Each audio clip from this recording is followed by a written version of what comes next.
சிவகார்த்திகேயனிடம் மன்னிப்பு கேட்ட அமீர் கான். ஏன் அமீர் கான் சிவகார்த்திகேயன் மன்னிப்பு கேட்டார்? அப்படி என்ன நடந்தது? சிவகார்த்திகேயனுக்கும் அமீர் கானுக்கும் என்ன பிரச்சனை? இங்கே தமிழில் இந்த சித்தாரை ஜமீன் பர் படம் எடுக்கிறதுக்கு நிறைய நடிகர்கள் இருக்கும்போது எதுக்கு சிவகார்த்திகேயன்? இவர் தான் நம்மளோட கம்ஃபர்ட்டுக்கு நடிக்கக்கூடிய ஒரு ஆள். சிவகார்த்திகேயனிடம் மன்னிப்பு கேட்ட அமீர் கான். இந்த ஒரு வார்த்தை தான் இப்போ சினிமா வட்டாரத்தில் அதிகமாக பரபரப்பாக போகக்கூடிய ஒரு வார்த்தையாக இருக்குது. ஏன் அமீர் கான் சிவகார்த்திகேயன் மன்னிப்பு கேட்டார்? அப்படி என்ன நடந்தது? சிவகார்த்திகேயனுக்கும் அமீர் கானுக்கும் என்ன பிரச்சனை? சிவகார்த்திகேயனால் பாலிவுட்டில் கால் வைக்க முடியாதா அப்படிங்கிற மாதிரியான பல காசிப்ஸ்லாம் இங்கே பேசப்படுது. அதுக்கு பின்னாடி இருக்கக்கூடிய உண்மையை இந்த வீடியோவில் நான் சொல்லணும்னு நினைக்கிறேன். சித்தாரே ஜமீன் பர் இப்போ ரிலீஸ் ஆகி ரொம்ப சக்ஸஸ்ஃபுல்லாக ஓடிட்டு இருக்கக்கூடிய ஒரு படம். அதே நேரம் அமீர் கானுக்கு மறுபடியும் வேறு ஒரு கோணத்தில் நல்ல ஒரு பெயரை வாங்கி கொடுத்த ஒரு படம் கூட சொல்லலாம். ஒரு வித்தியாசமான ஆஸ்பெக்டில் ரிலீஸ் ஆன படம்ப்பா, ஒரு ஃபீல் குட்டாக நல்லா இருக்குது. ஸோ அமீர் கான் இது மாதிரியான படம் நடிக்கிறனால தான் அவர் தனிப்பட்ட இடத்துல இருக்கார் அப்படிங்கிற மாதிரியான ஒரு விஷயத்தை ஆடியன்ஸ் எல்லாம் பேசுகிறாங்க. ஆனால் இதுக்கு பின்னாடி இருக்கக்கூடிய ஃபேக்ட் என்ன அப்படின்னா, இந்த படத்துக்கான ப்ரொடியூசர் மட்டும்தான் இங்கே அமீர் கான். ஏன்னா அவர் வெறும் ப்ரொடியூசராக தான் இருந்திருக்காரு. இந்த படத்தை தமிழ்லையும் ஹிந்திலையும் சைமல்டேனியஸாக ஒரே நேரத்தில் எடுக்கணும் அப்படிங்கிற ஒரு பிளான் போட்டிருக்காரு. அதுக்காக ஹிந்தியில் நடிக்கிறதுக்காண்டி ஃபர்ஹான் கானையும் தமிழில் நடிக்கிறதுக்காக சிவகார்த்திகேயனை அவர் அப்பாயின்ட் பண்ணியிருக்காரு, அதாவது புக் பண்ணியிருக்காரு. இதுக்கான கதையும் ஒரு பக்கம் சிவகார்த்திகேயன் சொல்லப்பட்டு, சிவகார்த்திகேயன் ஒரு பக்கம் இந்த கதை எனக்கு பிடிச்சிருக்கு, நான் நடிக்கிறேன் அப்படிங்கிற மாதிரி ஓகேன்னு சொல்லியிருக்காரு.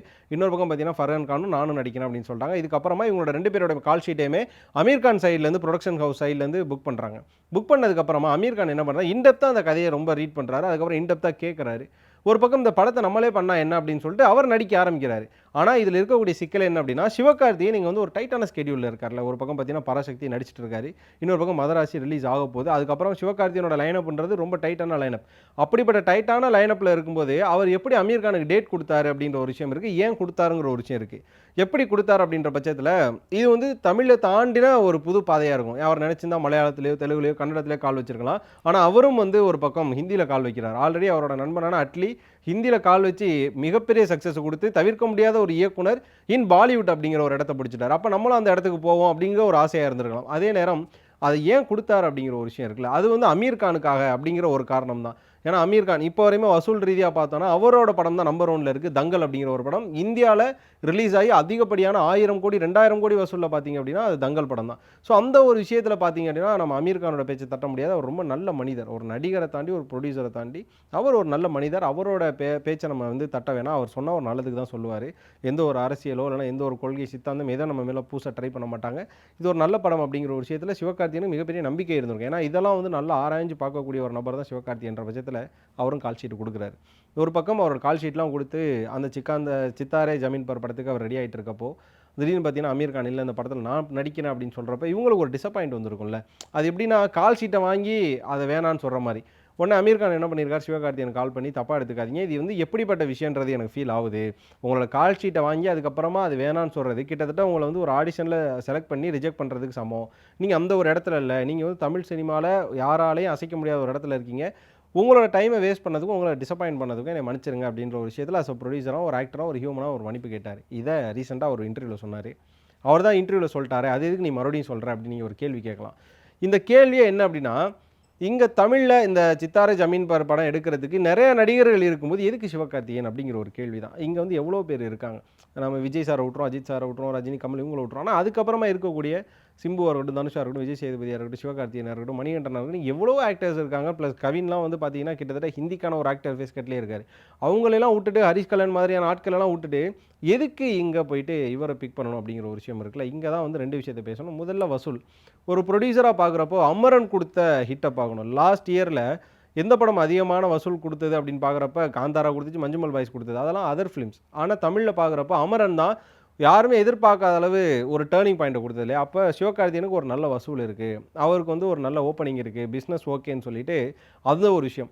2வது விஷயம் பார்த்தீங்க அப்படின்னா, இங்கே இருந்து தனுஷ் ஆல்ரெடி போயிட்டு அங்கே ராஞ்சனாவாக இருக்கட்டும், இப்போ அண்மையில் குபேராவாக இருக்கட்டும், இது மாதிரி எவ்வளோ படங்கள் பேன் இண்டியாவுக்கும் பண்ணி ப்ளஸ் அவர் பார்த்தீங்கன்னா பாலிவுட்டுக்கும் பண்ணி அவர் பாலிவுட் ஸ்டார் அப்படிங்கிற ஒரு பேர் வாங்கிட்டார். அப்போ இங்கே தனுஷ் வர்றப்போ அது ஒரு புதுமுகமாக இருக்காது. அதே நேரம் பார்த்தீங்கன்னா விஜய் சேதுபதி ஜவானில் வில்லனாகவும் பண்ணுறார். அவரும் ஆல்ரெடி பார்த்தீங்கன்னா பாலிவுட் பண்ணிட்டாருன்ற பட்சத்தில் விஜய் சேதுபதியும் கூப்பிட முடியாது.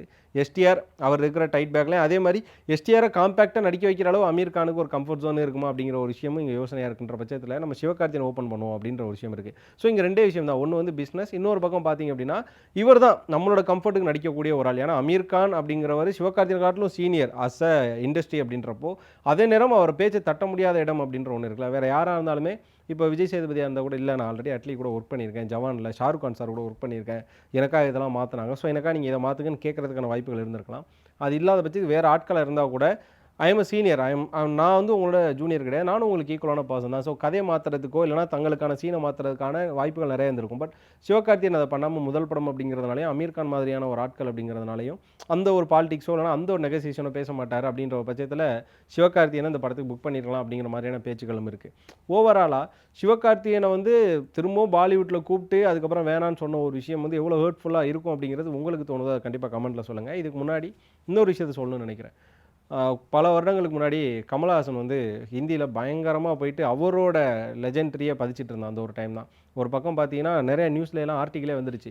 அதாவது ஹிந்தியில் இருக்கக்கூடிய ஸ்டார்ஸ் எல்லாம் கமலஹாசனை பார்த்து பயப்படுறாங்களான்ற மாதிரி நியூஸ் பேப்பரில் வர ஆரம்பிச்சது. காரணம் என்ன, அங்கே இருக்கவங்க ஆள் நல்லா ஃபேராக இருப்பாங்க, ஆனால் ஒரு பக்கம் ஒருத்தவங்க நடிப்பாங்க, ஒரு செட் ஆஃப் பீப்புள் வந்து டான்ஸ் ஆடுவாங்க. ஆனால் கமலஹாசன் தான் அந்த காலத்திலேயே நல்லா நடிச்சிருக்காரு, ஹேண்ட்ஸமாக இருந்திருக்கார். அதே நேரம் பார்த்தீங்கன்னா டான்ஸு, பாட்டு, மியூசிக் எல்லாமே பண்ணியிருக்காரு. ஒரு கட்டத்தில் ஓகே இவனை இதுக்கப்புறம் இங்கே விட்டு வச்சோம் அப்படின்னா நம்ம யாராலையும் நிலைக்க முடியாதுன்ற மாதிரியான அரசியல்லாம் செய்யப்பட்டு அதுக்கப்புறமா கமலஹாசன் திரும்பவும் வந்து தமிழுக்கே தள்ளப்பட்ட மாதிரியான கதைகள் இருக்குது. ரஜினி இங்கே வந்து நம்ம சூப்பர் ஸ்டார்னு உலக அளவில் கொண்டாடினாலுமே அவரால் ஹிந்தியில் போயிட்டு கோல வச்ச முடியலை அப்படிங்கிற ஒரு விஷயம் நம்ம எல்லாருக்குமே தெரிஞ்சுது. ஓப்பனிங்காக இருக்கட்டும் எதாக இருக்கட்டும், இப்போ வந்து கமர்ஷியல் ரீதியாக வசூல் ரீதியாக அஜித், விஜய்ன்னு சொல்லி யார் அங்கே ஓப்பனிங் இருந்தாலுமே ஆனால் அவங்களால அங்கே ஸ்டாண்ட் பண்ண முடியாது. இங்கே நம்ம ஒரு ஹிந்தி ஆக்டரே, ஒரு தெலுங்கு, ஒரு கன்னட ஆக்டரை வந்து நம்ம ஆளு நம்ம ஊருக்காரன்ற மாதிரி பார்ப்போம்ல, அப்படியெல்லாம் அவங்க பார்க்க மாட்டாங்கன்றதை காலமாக பல ஜேர்னலிஸ்ட்டும் பல சினிமா சார்ந்த சீனியர்களும் சொல்லிட்டு இருக்காங்க. அந்த ஒரு விதத்தில் சிவகார்த்திகேயனை ஒரு வேளை உள்ளே கொண்டுட்டு வந்துட்டா நம்ம ஆடியன்ஸ் வந்து சிவகார்த்திகேயனோட அந்த மாசை பார்த்து அவர் பின்னாடி போயிடுவாங்களோ அப்படின்ற மாதிரியான டாக்ஸ் எல்லாம் ஒருவேளை அமீர் கானுக்கு கொடுக்கப்பட்டிருக்கலாமோன்ற மாதிரியான பேச்சுக்களும் இருக்குது.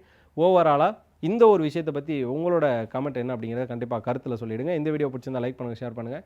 மறக்காமல் மாலை முரசு வைப்பை சப்ஸ்கிரைப் பண்ணிவிட்டு பக்கத்துக்கு பெல் ஐக்கானை கிளிக் பண்ணிக்கோங்க.